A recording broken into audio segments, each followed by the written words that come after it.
নমস্কার, কেমন আছেন সবাই? আশা করছি ভালো আছেন। প্রভাত কুমার মুখোপাধ্যায়ের কালজয়ী গল্প কুড়ানুমের প্রথম পর্বে আমরা সীতানাথকে দেখেছি একরাশ হাহাকার নিয়ে ভেঙে পড়তে।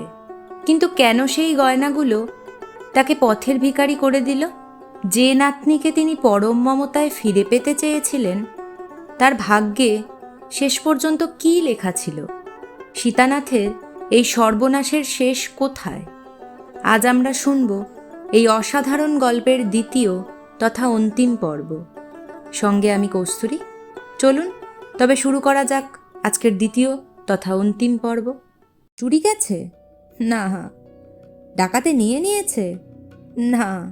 তবে অনেক কষ্টে এবার বৃদ্ধ বলিলেন, চাঁদবাড়ির ভূধর চাটুজ্জে নিয়েছে। পুত্র রাগিয়া বলিল, সে আবার কে? সে কি করে গয়নার বাক্স নিলে? ছিনিয়ে নিলে? আপনি চুপচাপ চলে এলেন, পুলিশের সাহায্য নিলেন না? পুলিশে কি আমি যাইনি? পুলিশেও গিয়েছিলাম। থানার দারোগা ভূধর চাটুর্যের ভগ্নিপতি রে, ভগ্নিপতি। ভগ্নিপতি হোক আর বাবাই হোক, এত্তেলা দিলে ডায়েরিতে তাকে লিখে নিতেই হবে, অনুসন্ধান করতেই হবে। লিখে নেবে কি?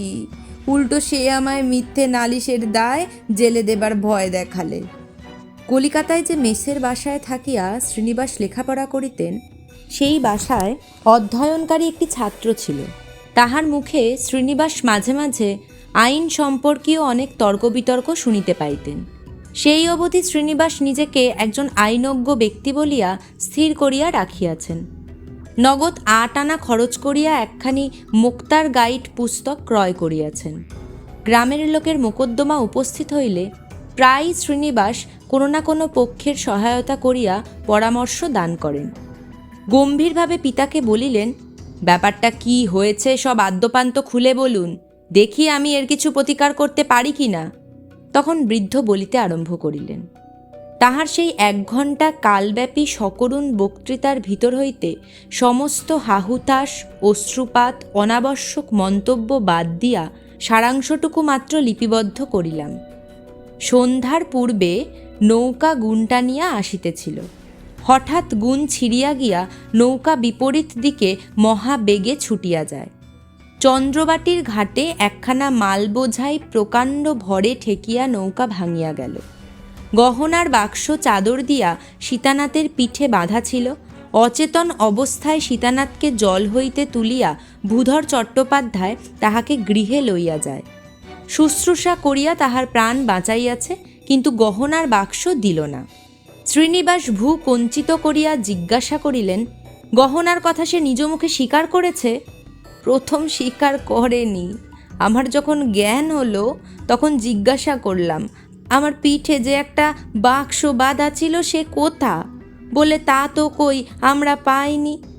তখন আমি চিৎকার করে বললাম, আমার সর্বস্ব গেল রে, ব্রহ্মহত্যে করলে রে। বলে আবার আমি অজ্ঞান হয়ে যাই। ফের জ্ঞান হলো, তখন দেখি কোথা থেকে একটা ডাক্তার নিয়ে এসেছে। ডাক্তারটি বললে, তোমার কোনো ভাবনা নেই, তোমার বাক্স আছে। আমার সমস্ত পরিচয় জিজ্ঞাসা করলে, নারী দেখে ওষুধ দিলে, বলে গেল তোমার কোনো ভয় নেই, ৩ দিনের মধ্যে তুমি সেরে উঠবে। শ্রীনিবাস উৎসাহের সহিত বলিলেন, তবে আদালতে নালিশ করে ডাক্তারকে সাক্ষী মানব, কান ধরে ভূধর চাটুর্যের কাছ থেকে গয়না আদায় করে নেব না? বৃদ্ধ বলিলেন, সে দফাও রফা রে, সে দফাও রফা। ডাক্তারের কাছে কি যাইনি? ডাক্তারের কাছেও গিয়েছিলাম। ডাক্তার বললে গহনার কথা সে কিছুই জানে না, কেবল আমায় সান্ত্বনা দেবার জন্য মিছে করে বলেছিলে। আদালতে নালিশ করলে আর কি হবে? ডাক্তার ওই কথা বলে বসবে। তবে কি করে জানলেন ভূধর চাটুর্যে নিয়েছেন? তারপর ভূধর চাটুর্যে নিজেই বলেছে। স্বীকার করলে নিয়েছি, অথচ দিলে না। বাহ, বেশ লোক তো। তবে তার স্বীকার করবার উদ্দেশ্যটা কি? অস্বীকার করাই তো তার পক্ষে সুবিধা ছিল। উদ্দেশ্য আছে রে, উদ্দেশ্য আছে। বলে, তোমার ছোট ছেলের সঙ্গে আমার মেয়ের বিয়ে দাও, তাহলে ওই গয়নাগুলি সব পাবে।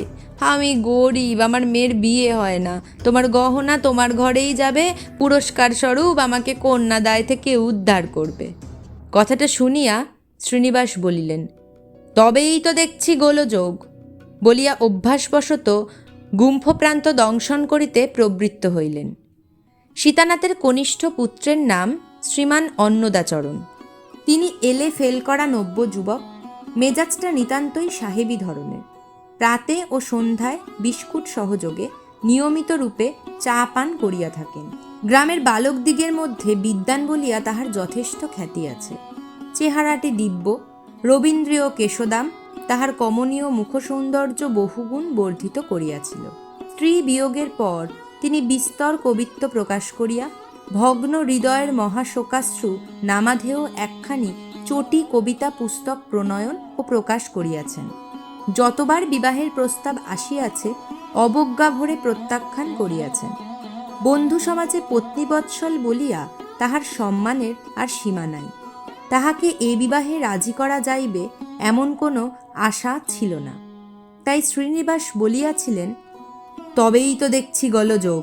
বৃদ্ধ বলিলেন, দেখো চেষ্টা করে, বলে কয়ে দেখো, নইলে এ বুড়ো বয়সে অতগুলো টাকার গহনার শোক আমি সহ্য করতে পারবো না, আমি মারা যাব। ওকে বলো বিবাহ না করলে পিতৃহত্যার পাপ ওকে লাগবে। অন্নদার চারিটি দাদা। অন্নদাকে পাকড়াও করিয়া আনিয়া তাহাকে ঘিরিয়া বসিলেন।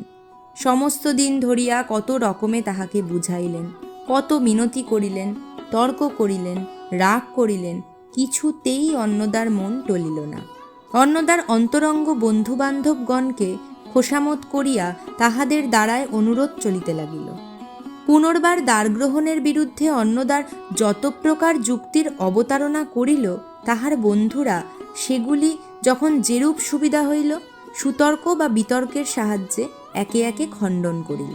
কাজের কথা ছাড়িয়া যখন ভাবের কথা আসিয়া পড়িল, তখন তাহারা বিজয়ীর মতো অবজ্ঞাহাস্য করিয়া চতুর্দিক হইতে শোক বিহ্বল মৃত পত্নীকের দ্বিতীয় দ্বারগ্রহণের অজস্র উদাহরণ আনিয়া স্তূপীকৃত করিল। দেখো অমুক স্ত্রী বিয়োগের পর সন্ন্যাসী হইয়া গৃহত্যাগ করিয়া গেল, বনে জঙ্গলে পাহাড়ে পাহাড়ে লোটা কম্বল কাঁধে করিয়া ঘুরিয়া বেড়াইল, কিন্তু 1 বৎসর যাইতে না যাইতে ফিরিয়া আসিয়া নিজে মেয়ে দেখিয়া বিবাহ করিল। দেখো অমুক স্ত্রী বিয়োগের পর একজন যশস্বী কবি হইয়া পড়িল, বঙ্কিমবাবু হইতে আরম্ভ করিয়া দেশশুদ্ধ সকলেই সমস্বরে বলিল, বাঙ্গালা ভাষায় একখানা কাব্য জন্মিয়াছে বটে, কিন্তু সেই আবার একটা আধটা নয় 2-2টা বিবাহ করিল। ইত্যাদি প্রকারের যুক্তিতর্ক সময়ে অন্নদা শেষে পরাজয় স্বীকার করিল বটে, কিন্তু বিবাহ করিতে রাজি হইল না। এদিকে আর সময় নাই। ভূধর চট্টোপাধ্যায় 10 দিন মাত্র সময় দিয়াছিল। 20শে শ্রাবণ বিবাহের শেষ দিন, তাহার 3 দিন কাটিয়াছে, সপ্তাহ মাত্র বাকি। ছেলে যখন কিছুতেই রাজি হইল না, তখন বাপ বলিল, তবে আমি বিবাহ করিব। 2,000 টাকার গয়না আমি কোনো মতেই হাতছাড়া করিতে পারিব না, ইহাতে আমার কপালে যাহাই থাকুক। এই সংবাদ গ্রামে রাষ্ট্র হইবা মাত্র একটা মহা হাসি টিটকিরি পড়িয়া গেল। লোকে বলিল, গহনা হারানো, নৌকা উল্টানো সব ছলমাত্র। সুন্দরী যুবতী মেয়েটিকে দেখিয়া হারাইয়াছে বুড়ার মন, আর উল্টাইয়াছে বুড়ার বুদ্ধিশুদ্ধি। কেহ বলিল, বুড়াকে চেনা ভার, দুধটুকু মরিয়া ক্ষীরটুকু হইয়া আছে। কেহ বলিল, একখানা দীনবন্ধু মিত্রের বিয়ে পাগলা বুড়ো নাটক কিনিয়া উহাকে প্রেজেন্ট করো। কেহ বলিল, বুড়ার প্রাণের ভিতরটা যে এমন করিয়া হামাগুড়ি দিতেছে তাহা তো আমরা জানিতাম না। একজন গান বাঁধিতে জানিত, সে বহু লোকের অনুরোধে এই উপলক্ষে কয়েকটা মজাদার গান বাঁধিয়া দিল। যাহারা সমাজে বিজ্ঞ লোক বলিয়া খ্যাত, তাহাদের 2-1 জন আসিয়া সীতানাথকে বলিলেন, মুখুজ্জেমশাই, আপনি তো বিবাহ করতে যাচ্ছেন, তারা যদি আপনাকে মেয়ে না দেয়, আপনি কিঞ্চিত বয়সপ্রাপ্ত হয়েছেন কি না, মেয়ে হঠাৎ দিতে সম্মত নাও হতে পারে।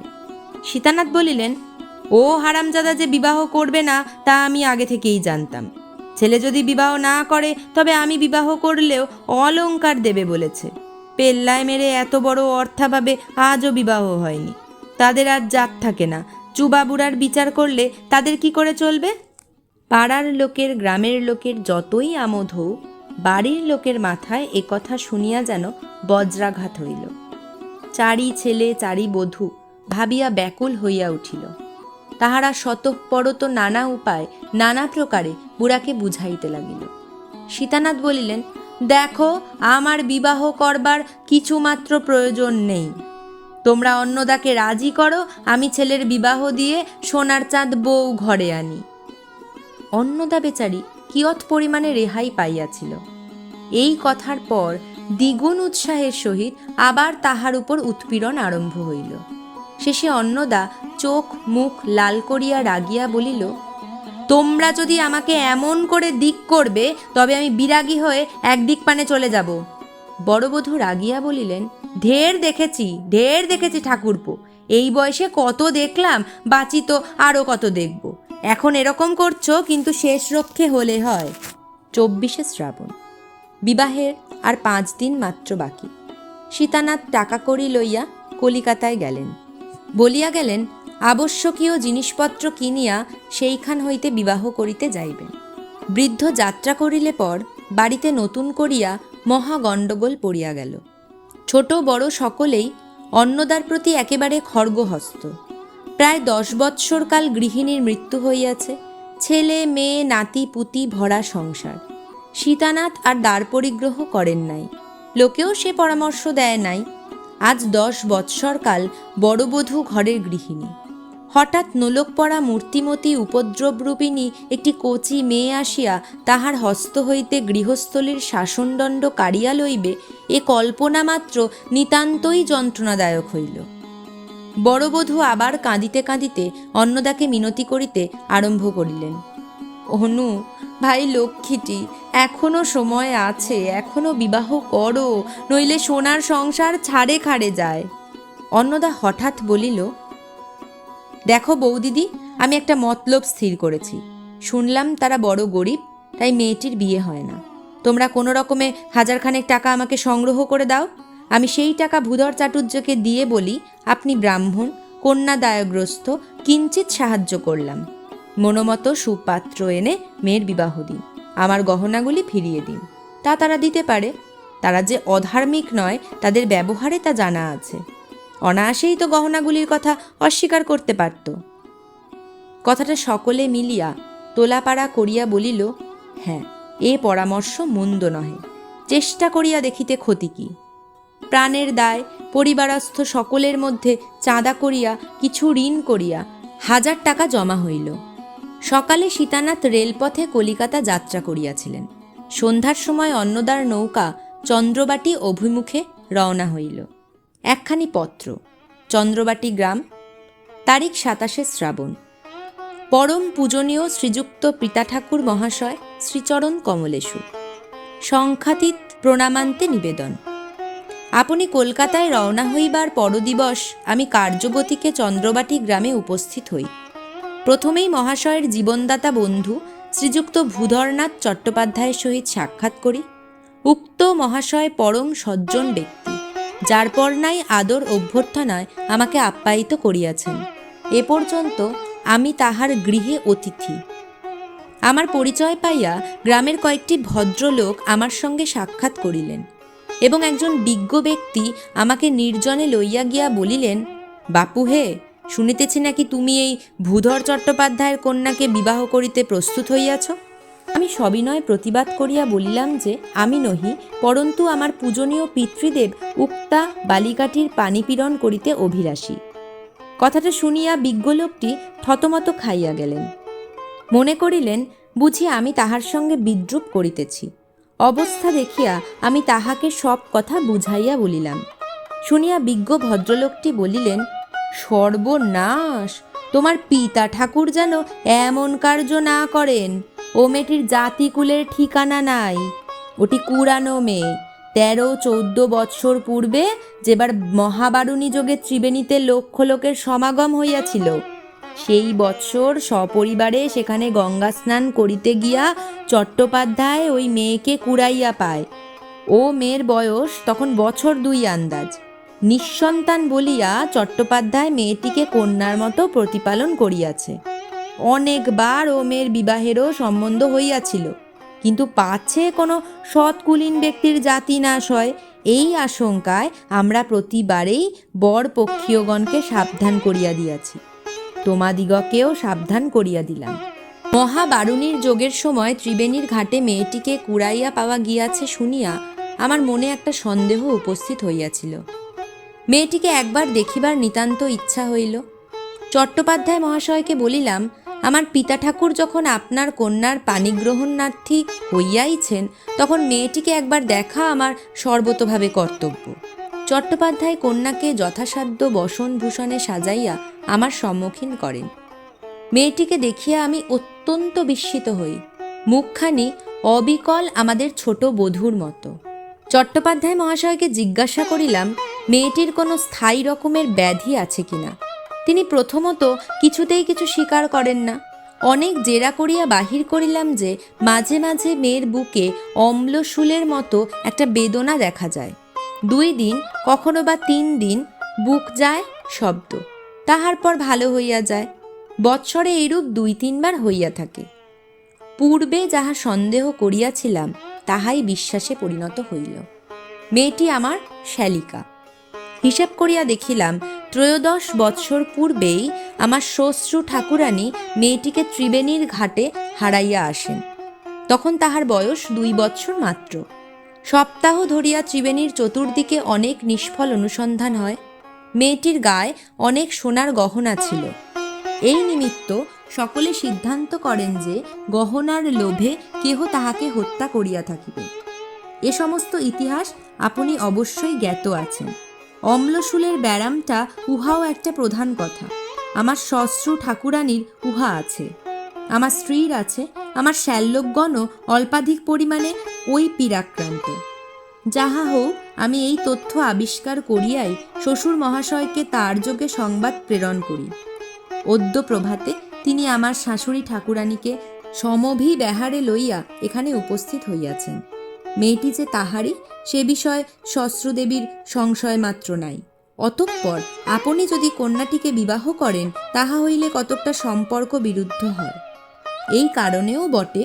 আর মহাশয়কে এই বয়সে একটা গলগ্রহ করিয়া দিয়া বিশেষত কন্যাটির বয়স্থা কষ্টে ফেলা উপযুক্ত সন্তানের কর্তব্যকর্ম হয় না ভাবিয়া আমিই তাহাকে বিবাহ করিতে স্বীকৃত হইয়াছি। অতএব আপনি প্রয়োজনীয় দ্রব্যাদি লইয়া সত্বর আগমন করিবেন। বাড়িতে দাদা মহাশয়গণকে পত্র দ্বারা নিমন্ত্রণ করিলাম। নিবেদনমিতি শ্রী অন্নদাচরণ দেবশর্মা। পুনশ্চ যদি সময় থাকে তবে আসিবার পূর্বে একবার হরিদাস চট্টোপাধ্যায়ের পুস্তকের দোকানে উপস্থিত হইয়া মুদ্রাচিত ভগ্নহৃদয়ের মহাশোকাশ্রু নামক কাব্যখানির সমস্ত অবিকৃত খণ্ডগুলি সঙ্গে আনায়ন করিবেন। চট্টোপাধ্যায়ের নামে একখানি পত্র লিখিয়া এই সঙ্গে দিলাম। আপনার প্রতি তাহার অবিশ্বাসের কোনো কারণ থাকিবে না। তাহাকে জিজ্ঞাসা করিয়া আসিবেন, আমি যদি আত্মজীবন চরিত নামক একখানি গ্রন্থ প্রণয়ন করি, তবে তিনি সে পুস্তক নিজ ব্যয় প্রকাশ করিতে প্রস্তুত আছেন কিনা। এই অলিখিত পুস্তকখানি অতীব মনোরম ও কৌতুকাবহ হইবার সম্ভাবনা। ইতি শ্রী অন্নদা। ভূধর চট্টোপাধ্যায় যে আমার প্রথমা পত্নীর অলঙ্কারের কথা বলিয়াছিলেন, এখন বলিতেছেন তাহা সবৈব মিথ্যা। পাছে মহাশয় সেগুলির অপ্রাপ্তিতে নিরাশা দুঃখ অনুভব করেন, তাই এখন অবধি বলিয়া রাখিলাম। আমাকে বিবাহ করিতে কৃতসংকল্প দেখিয়া তিনি কথা প্রকাশ করিয়াছেন। এই মিথ্যাচারণের জন্য আমি তাহার কৈফিয়ত চাহিয়াছিলাম। তিনি বলিলেন, মুখুজ্জে মহাশয় সম্বিত পাইয়া যখন আমাকে জিজ্ঞাসা করিয়াছিলেন বাক্স কোথায়, আমি বিস্মিত হইয়াছিলাম ও সত্য বলিয়াছিলাম, কোনো বাক্স পাই নাই। তাহার পর ডাক্তার আসে এবং পরামর্শ দেয়, ও কথা বলিও না, পীড়া বাড়িবে, বলিও বাক্স আছে, উহাকে ভালো হইতে দাও। আমিও মনে করিলাম ও সুযোগে মেয়েটিকে পার করিবার চেষ্টা করি। বাপু হে, আমার মেয়ের কিনারা হইতেছিল না, তাই 2টা মিথ্যা কথা বলিয়াছিলাম। তা সে মিথ্যা কতক্ষণ টিকিতে? বিবাহ হইলেই সমস্ত প্রকাশ হইত, তখন তো আর তোমরা মেয়ে ফিরাইয়া দিতে পারিতে না। চট্টোপাধ্যায় মহাশয় যতই বিনয়ী ও অতিথিবৎসল হউন, নীতিজ্ঞান তাহার অতি শোচনীয়। এরূপ শিথিল নীতিক মনুষ্য যে আমার শ্বশুর হইলেন না, ইহাতে আমি নিজেকে নিজে অভিনন্দন করিতেছি। ইতি শ্রী অন্নদা। ভাগ্য মানুষকে নিয়ে কত অদ্ভুত খেলাই না খেলে। সীতানাথ যে সিন্দুকটাকে তার শেষ সম্বল ভেবেছিলেন, সেই সিন্দুকটাই তাকে জীবনের এক কঠিন সত্যের মুখোমুখি দাঁড় করিয়ে দিয়ে গেল। প্রভাত কুমার মুখোপাধ্যায়ের কুড়ানো মেয়ে শুধু একটি হারানো প্রাপ্তির গল্প নয়, এটি মানুষের অসহায়ত্ব আর চিরন্তন মমতার এক দলিল। সীতানাথের এই পরিণতি কি আপনাকেও ভাবিয়ে তুলেছে? গল্পের কোন মোড়টি আপনার সবচেয়ে বেশি মনে লেগেছে তা কমেন্ট করে আমাদের অবশ্যই জানাবেন। আপনাদের একটি মন্তব্য আমাদের আরও অনেক ভালো কাজ করবার অনুপ্রেরণা দেবে। গল্পটি ভালো লেগে থাকলে ভিডিওটিতে একটি লাইক দিন এবং প্রিয়জনদের সাথে শেয়ার করুন। আর বাংলা সাহিত্যের এমন আরও কালজয়ী সব গল্পের স্বাদ পেতে আমাদের এই পথ চলায় সামিল হতে ভুলবেন না কিন্তু। সাবস্ক্রাইব করে যুক্ত থাকুন আমাদের পাশে। আজ তবে এই পর্যন্তই। খুব শীঘ্রই ফিরে আসব নতুন কোনো গল্প নিয়ে। ততক্ষণ পর্যন্ত ভালো থাকুন, সুস্থ থাকুন আর বাংলা গল্পের সাথে থাকুন। নমস্কার।